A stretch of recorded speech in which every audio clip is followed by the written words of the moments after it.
Graça e paz, abençoados. Voltando aqui com a nova série, A Verdadeira Imagem do Templo. Então, abençoado, nessa série, eu quero completar com uma série abaixo que nós falamos sobre o templo, né? Que não idolatre Israel. Juntando a essa série, né? Vamos falar sobre a verdadeira imagem do templo. E o irmão Paulo busca trazer e mostrar para você, provar para você, que o templo físico nunca foi morada de Deus e nunca será. Templo físico nunca foi morada de Deus e nunca será.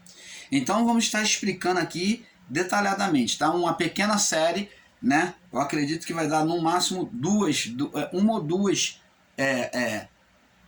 partes. Então, abençoados, nós temos recebido o ensino equivocado e deturpado do que é o templo, de que o templo é a casa de Deus, que é a igreja ou as sinagogas, né? Seja a casa de Deus.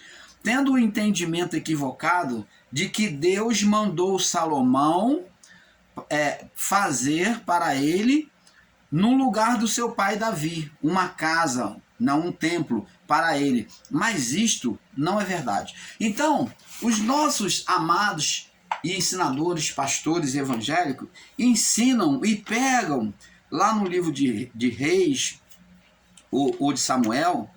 Então, eles pegam a palavra lá em 2 Reis ou 1 Samuel e vêm buscar provar, né, sobre o entendimento equivocado, literal, e mostram para as pessoas que Salomão, que Deus queria fazer, que Davi queria fazer um templo para o Senhor, e Deus falou, não, você não vai fazer não, mas seu filho vai fazer.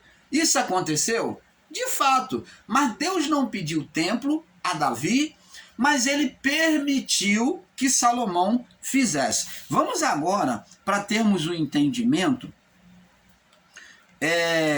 vamos ver, até nós, o canal Luzes da Graça, cometemos esse equívoco na fala e no entendimento, levando muitos a considerar que os templos, né, e o templo os templos e o templo de Salomão, antigo e atual, da IURD, né? Então, existe aí, eu vou agora tocar numa instituição aí, que eu não gosto de citar nome, mas vou ter que tocar, para poder explicar sobre o assunto. Então, temos aí uma instituição chamada IURD, que é chamada Igreja Universal do Reino de Deus. Ela construiu o Templo de Salomão. Vamos mostrar aqui que eles estão equivocados. Construiu o Templo de Salomão, e é uma formosura de um templo. Eu nunca fui, mas vejo pela televisão, né? Já assisti por vídeos. Então é uma réplica, né? Se fosse uma réplica quase realmente exata, não contando em relação aos materiais, porque os materiais lá eles não usam madeira de acácia, tudo forrado, tudo de madeira de acácia. Então isso não é perfeito. Então não é acácia pura, nem tudo ali é madeira de acácia. Então eles não usam o material específico, mas bem idêntico, bem parecido, e alguns até que são perfeitos. Não tenho que falar do templo, mas eles usam isso daí sobre a passagem do templo de Salomão, fazendo referência que ali é um templo de Deus. Mas nunca foi templo de Deus. Vamos explicar isso aí. Então, abençoados, dizendo que o templo de Salomão, né, do antigo ou o atual da Igreja Universal, seja correto, mas isso foi um equívoco nosso, nós até apoiamos. Vamos corrigir este ensino de entendimento. Vamos lá no livro de Segundo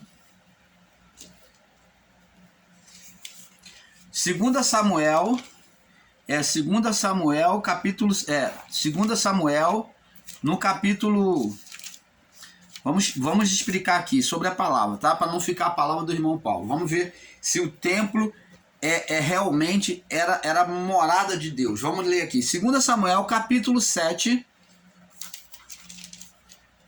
Capítulo 7, do 5 até o 7. Vamos ver aqui, ó.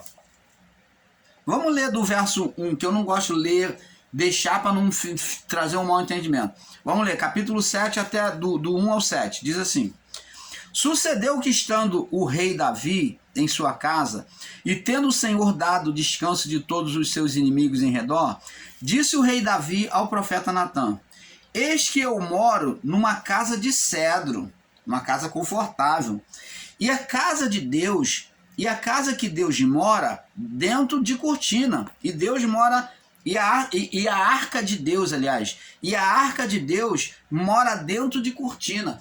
Então Davi, ele sensibilizou, por amor que ele tinha ao seu Deus, ele falou: eu moro numa casa de cedro e a arca de Deus, que é a representação da manifestação de Deus, está debaixo de cortina, ali bate na tenda, né, na cabana, né, que é o tabernáculo, está ali. Então o tempo, né, vento, sol, né, e ele disse assim, dentro de cortina, verso 3, disse Natã ao rei: vai e faze tudo quanto está no teu coração, porque o Senhor é contigo. Porém sucedeu naquela mesma noite que a palavra do Senhor veio a Natã dizendo. Então Deus, quando ouviu aquilo, aquela conversa dos dois, Deus falou com o profeta dizendo, voltou naquela mesma noite e disse: vai e diz ao meu servo Davi, assim diz o Senhor, edificar-me-ás tu uma casa para a minha habitação? Deus faz uma pergunta. Edificar-me-ás tu uma casa para minha habitação, para eu morar? Olha só o que Deus já vem falando com Davi. Você vai fazer uma casa para mim morar? É isso mesmo que eu ouvi? Olha o que ele diz, verso 6. Porque em casa nenhuma habitei desde o dia em que fiz subir os filhos de Israel do Egito até o dia de hoje, mas andei em tenda e em tabernáculo.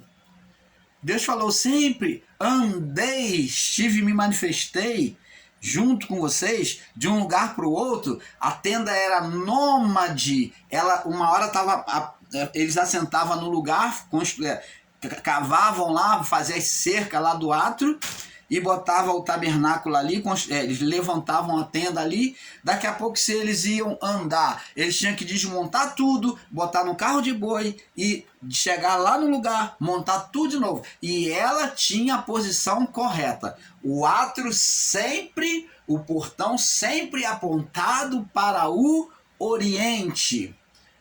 Porque assim como o relâmpago sai do oriente e se mostra no ocidente, assim deve ser a vinda do Filho do Homem. Então o tabernáculo tinha que ficar na parte de trás, no ocidente.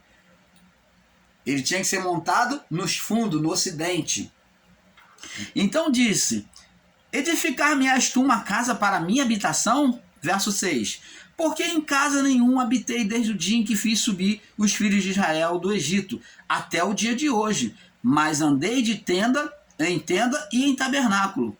E em todo lugar que andei com os filhos de Israel, falei porventura alguma palavra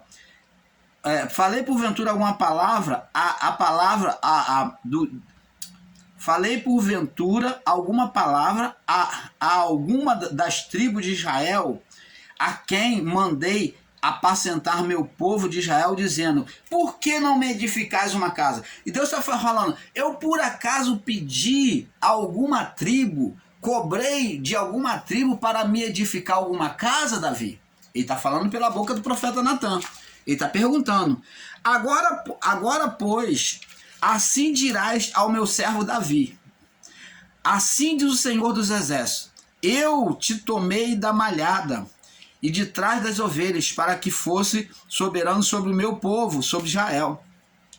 E fui contigo por onde quer que foste, e destruí teus inimigos diante de ti, e te fiz grande o teu nome, e com o nome dos grandes que há na terra. Preparei lugar para o meu povo, para Israel, e o plantei para que habite no seu lugar e não mais seja removido. E nunca mais os filhos da perversidade os aflijam como antes. Então você está vendo que Deus diz que não pediu nem a Davi e nem a tribo nenhuma de Israel para fazer uma casa. Ele exaltou Davi sem esperar-se que Davi viesse fazer a casa para ele. Agora, observe agora o verso 11. E desde o dia em que mandei que houvesse juízes sobre o meu povo de Israel, e a ti, porém, te dei descanso de todos os teus inimigos. Também o Senhor te fez saber que te fará casa. O Senhor te faz saber que te fará casa. Quando teus dias, olha o que Deus vai dizer, quando os teus dias forem completos e vieres dormir com os teus pais, então fareis levantar depois de ti um dentre a tua descendência, o qual sairá das tuas entranhas, e estabelecerei o seu reino. E este edificará uma casa ao meu nome, e confirmarei o trono do seu reino para sempre. Eu lhe serei por pai, e ele me será por filho. E se vier a transgredir, castigá-lo-ei com vara de homens e com açoite de filhos de homem. Mas a minha benignidade não se apartará dele, como atirei de Saul e a quem tirei diante de ti. Porém a sua casa e o seu reino serão firmados para sempre diante de ti. Seu trono será firme para sempre. Vamos entender isso aqui? Deus está falando que não queria que Davi construísse casa para ele, mas ele está dizendo que aquele que viesse depois de Davi iria construir casa. Então preste atenção, que essa casa que ele iria construir, ele iria habitar. Então, irmão Paulo, explica direito, porque tá meio confuso. Uma hora Deus diz que não quer casa, agora ele vem dizer que o descendente de Davi que iria construir casa para ele, e ele iria habitar e iria estar ali, permanecer a casa, ia permanecer o templo, ia permanecer para sempre. Não estou entendendo. Parece difícil, né? Mas é só analisar o texto. Preste atenção. Muitos, não entendendo, tomam essa palavra de forma literal e vão dizer assim: ah, então é Salomão. Deus aqui está mandando Salomão construir uma casa para ele, o descendente de Davi. Parece, né? E Deus permite até que Salomão construa, mas ele está dizendo da sua descendência. Salomão aqui vem fazer uma representação, uma imagem profética de Cristo. Quando ele constrói a casa, Salomão, Jesus é chamado de filho de Davi. Lembra do cego Bartimeu? Jesus, filho de Davi, tende compaixão de mim. Por quê? Porque Jesus, na sua descendência, como está escrito aqui, na sua descendência, no versos 12, quando seus dias forem completos, que Davi morrer, dia completo, quando tu morrer, e vier dormir com os teus pais, tu completar teus dias, vier dormir com teus pais, quer morrer, então farei levantar depois de ti um dentre a tua descendência, o qual sairá das tuas entranhas, e estabelecerei o seu reino. Então, preste atenção. Salomão, ele vem fazer uma imagem profética em Cristo. Quando ele constrói o templo, Deus permite ele construir o templo, aonde Deus iria se manifestar e não habitar.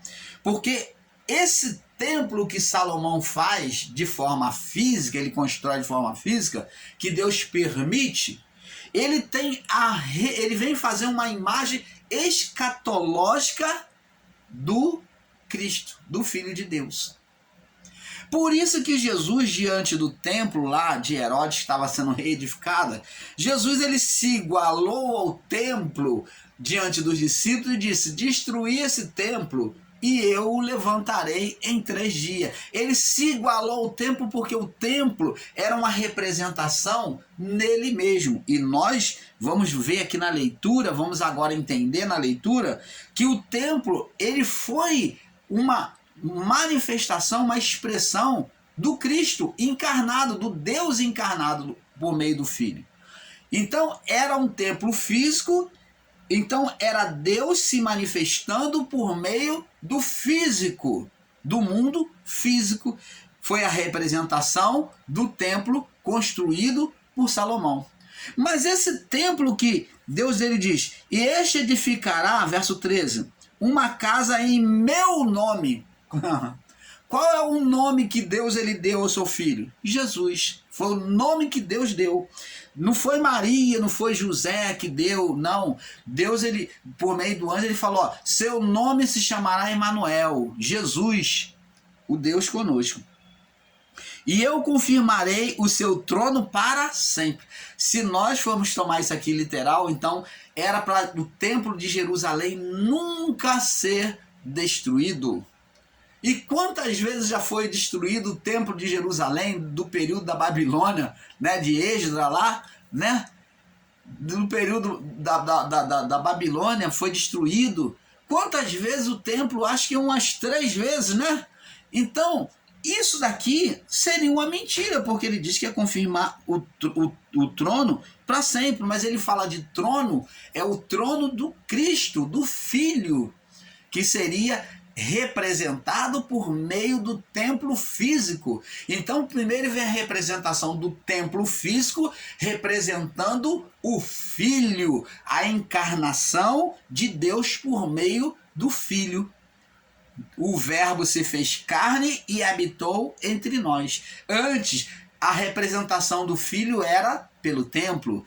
Jesus, quando viu fazer bagunça lá, vendilhões no templo, Jesus ele se indignou e falou: vocês não respeitam a casa de meu pai? Ele estava falando sobre a manifestação, a representação do templo nele mesmo, que nele ele não aceitava aquilo, por isso que ele se viu no direito de expulsar todo mundo, porque ele era a representação do templo de Deus. E ele diz: eu lhe serei por pai, ele me será por filho. Ó, Deus nunca chamou Salomão de filho.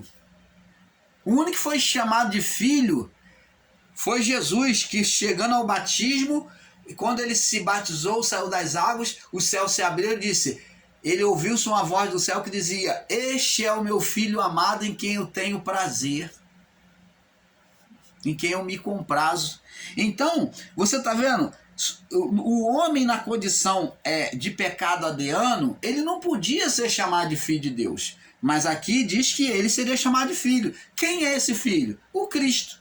Está se referindo a Jesus. A imagem profética aqui é em Cristo. Eu lhe serei por pai e ele me será por filho. E se vier a transgredir, ó, se ele vier a transgredir, a pecar, castigá-lo-ei com vara de homens. Opa, vamos desmiuçar isso aqui com profundidade? Vamos, irmão Paulo. Então vamos lá. Ele está dizendo que se esse que iria tomar o reinado, se assentar no trono ali, ele viesse a pecar, ele iria ser castigado com a maldade dos homens, com a disciplina dos homens. Ah, e Cristo pecou? Não. Por ele mesmo não. Mas quando Cristo toma o pecado do mundo, João falou: eis o Cordeiro de Deus que tira o pecado do mundo. Então quando ele cumpre Isaías 53, tomou as nossas transgressões, então quando ele cumpre e passa para ele as nossas transgressões, ele vem ser castigado, ele vem ser açoitado com vara de homens. Então, quando ele assumiu o pecado, ele foi entregue à morte, ele se entregou à morte, ele foi açoitado com açoite de homens. Não foi isso que aconteceu com Cristo? Foi. Você está vendo como é que está falando de Cristo? Esse templo aqui era a representação do Cristo. O templo antigo foi a representação do Filho. Mas na minha benignidade, na minha bondade, mas a minha bondade, mesmo ele sendo açoitado, porque ele vai tomar o pecado do mundo, né? Verso 15 então diz, mas a minha benignidade não se apartará dele, como a tirei de Saul. Ele vai ser castigado, mas ele não vai ser apartado da minha comunhão, como tirou de Saul. Saul foi tirado da comunhão. O meu espírito não se apartará, né?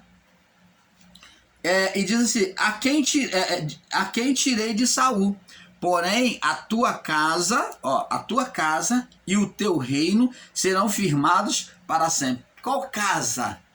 Qual casa? Casa celestial.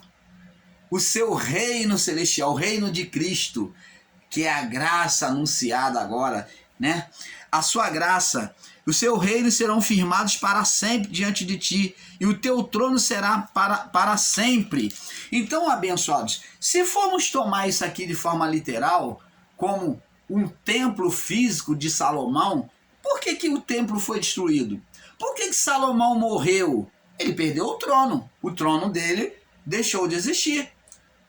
Como é que diz aqui para sempre? Porque o trono, dito aqui, a essa pessoa aqui que Salomão vem fazer a representação por meio do templo que ele iria construir, esse templo aqui é o templo na representação do Filho, do Cristo. Você está entendendo, amado? Veja que a transgressão de Salomão foi demonstrada, aplicada em Jesus. Quando Salomão ele pecou contra Deus, foi demonstrado em Jesus. Vamos lá em Isaías 59. Vê aqui que a transgressão de Salomão, a transgressão de Salomão foi aplicada em Jesus, que era descendente, né? Isaías 53, eu acho que é no verso 5. Verso 4. Verdadeiramente ele tomou sobre si as nossas enfermidades, levou as nossas dores sobre si, nós reputávamos por aflito e ferido de Deus e oprimido. Mas ele foi ferido por causa das nossas, ele foi açoitado por causa das nossas transgressões e por causa das nossas, e moído por causa das nossas iniquidades. O castigo que nos traz a paz estava sobre ele, pelas suas pisaduras nós fomos sarados. Você está vendo que maravilha? Vamos ver aqui, Jesus recebeu nele a transgressão, o açoite. Nele, Jesus escolheu transferir para ele os pecados. Vamos lá em Lucas capítulo 21. Lucas 21. No verso 5 ao 6. Lucas 21, no verso 5 ao 6. Vai dar para nós, creio que vai dar para terminar numa só parte, vai sim. Lucas 21, do 5 ao 6, diz assim: dizendo-se alguns a respeito do templo, que estava ornado de pedras, né, que Herodes estava construindo, né, de pedras e dádivas, disse: quanto a essas coisas que vedes, dias virão em que não se deixará pedra sobre pedra que não seja derrubada.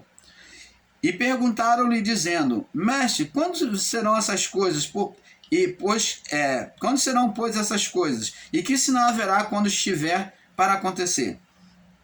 Então ele disse: veja que ninguém vos engane, porque viram muitos em meu nome, dizendo: eu sou o Cristo, e o tempo está próximo, não vades, portanto, após eles. Então, está vendo aqui?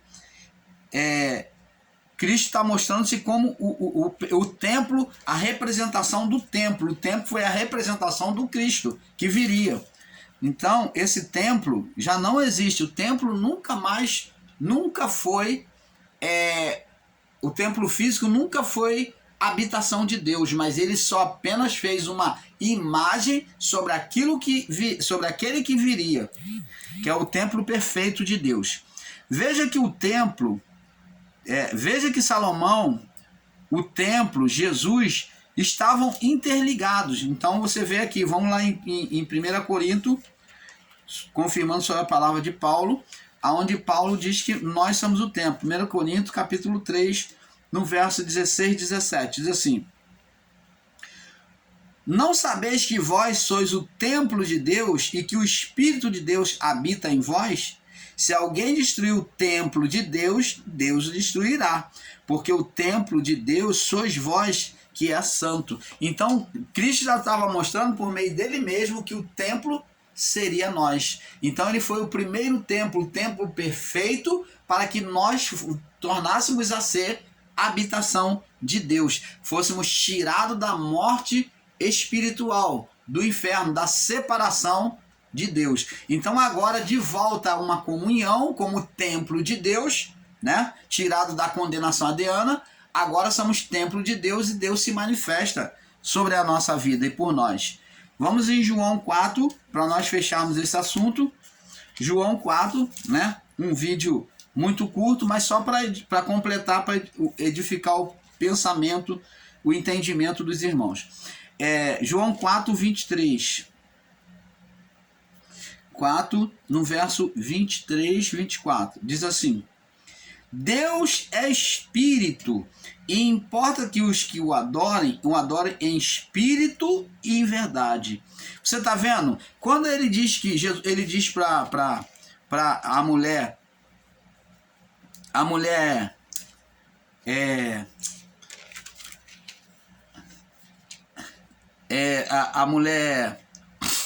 de samaritana, ele fala que Deus é espírito, que agora a adoração, o templo agora é no próprio homem. No próprio homem é que Deus ele se manifesta, é que Jesus ele vem habitar.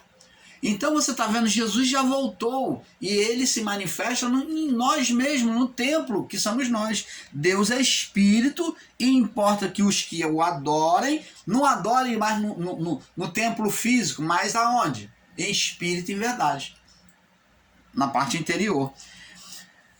Você está vendo que maravilha? Então Deus é espírito. Nós então, o canal Luzes da Graça, ficamos por aqui com esse assunto, que foi bem breve, né? Foi uma só postagem, foi só para completar o entendimento dos irmãos, e eu espero que você tenha gostado do canal Luz da Graça, e você compartilhe os vídeos do canal Luz da Graça, e busque ver aí no índice de vídeos aí, o vídeo da sua preferência, o vídeo que desperta interesse em você, para que você venha estudar conosco e deixe o seu comentário, tá bom? Que Deus abençoe a todos vocês, né? Que a manifestação da graça seja cada dia sobre cada um de vocês, e nós ficamos por aqui, com um pouco aqui, um pouco ali. Paz seja dado a todos.